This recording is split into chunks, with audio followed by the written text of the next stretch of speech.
Have you heard that growl in your stomach and craved to eat food? And other times didn't have an appetite, but was advised that you had to eat.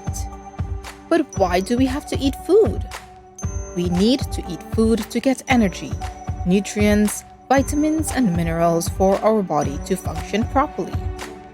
Different foods give us a variety of nutrients. Some foods have more nutrients than others.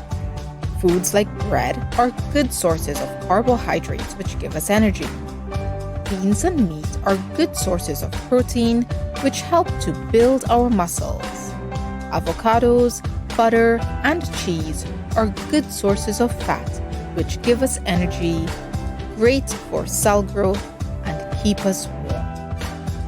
Fruits and vegetables have lots of vitamins and minerals which play hundreds of roles, such as supporting the immune system, healing cuts, and helping with healthy skin and hair.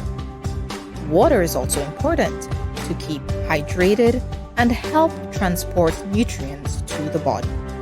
So next time you are about to eat, now you know why. Hit the like and subscribe buttons for more videos like this.